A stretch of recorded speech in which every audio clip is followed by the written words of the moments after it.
Mengetahui penanganan kasus uang palsu yang melibatkan Kepala Perpustakaan UIN Makassar, kita langsung bergabung dengan jurnalis Kompas TV Linda Wirawan di Goa, Sulawesi Selatan. Selamat siang Linda, apakah 15 orang yang telah ditetapkan sebagai tersangka telah menjalani pemeriksaan? Dan jika sudah, apa hasil pemeriksaannya?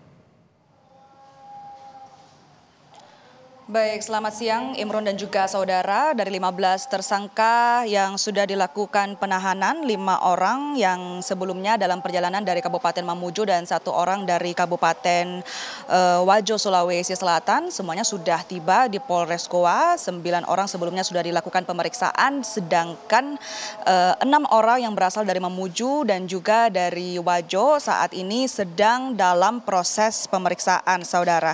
Sedangkan dari 15 tersangka yang ditetapkan, salah satunya yakni Kepala UPT Perpustakaan UIN Alauddin Makassar, Andi Ibrahim, yang juga merupakan dosen ilmu perpustakaan di UIN Alauddin Makassar. Selain itu, polisi juga turut menetapkan staf honorer dan sejumlah orang lainnya sebagai tersangka.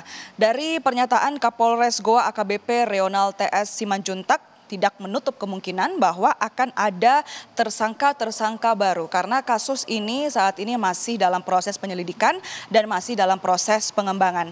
Dari penggerbekan yang dilakukan Polres Goa Provinsi Sulawesi Selatan, ditemukan sebanyak kurang lebih 100 alat bukti, salah satunya yang dapat Anda lihat di belakang saya, yakni mesin cetak yang diduga kuat sebagai alat produksi uang palsu. Mesin cetak ini, saudara, menjadi pertanyaan bagi kita semua, apakah kemudian mesin cetak ini merupakan mesin milik kampus yang difungsikan sebagai pencetak karya-karya ilmiah yang bersifat pendidikan di kampus namun dialihfungsikan atau diselewengkan menjadi pencetak uang palsu, atau apakah kemudian mesin cetak ini merupakan milik tersangka yang dibawa dari luar kampus masuk dalam kampus. Ini kami masih dalam proses untuk mengkonfirmasi, lebih lengkapnya nanti akan kami ketahui besok.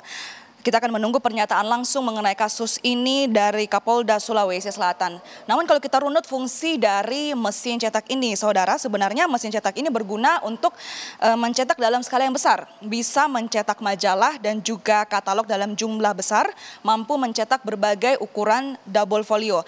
Alat mesin ini juga, saudara, memiliki kelebihan yakni mampu mencetak beragam warna seperti warna emas, silver, dan juga stabilo.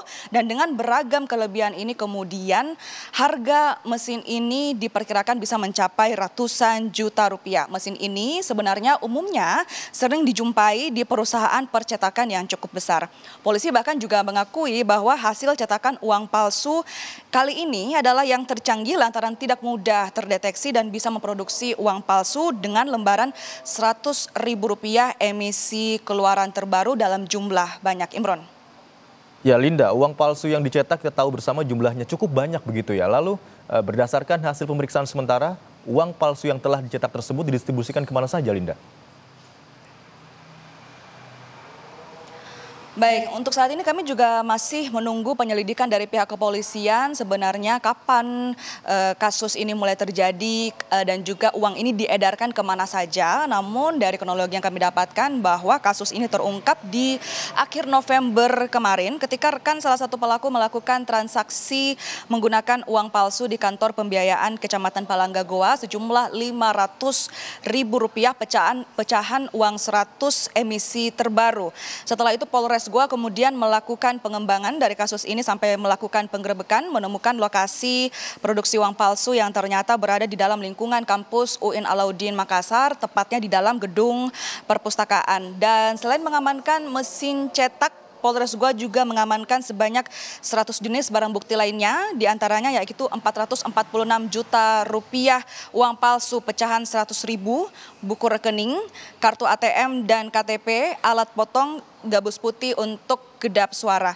Dan barang bukti ini semuanya diambil di dalam gedung perpustakaan kampus UIN Alauddin Makassar, saudara. Sekali lagi kita masih akan menunggu kepastian pernyataan resmi dari pihak kepolisian, yakni tepatnya dari Kapolda Sulawesi Selatan yang akan dilakukan press conference pada besok, tepatnya tanggal 19 Desember 2024. Imron. 15 orang telah ditetapkan sebagai tersangka dalam kasus peredaran uang palsu ini. 9 diantaranya telah selesai menjalani pemeriksaan, sementara 6 orang lainnya masih dalam proses pemeriksaan dan tidak memungkinkan akan ada tersangka baru dalam proses penyidikan. Terima kasih atas laporan Anda, jurnalis Kompas TV Linda Wirawan melaporkan dari Goa, Sulawesi Selatan.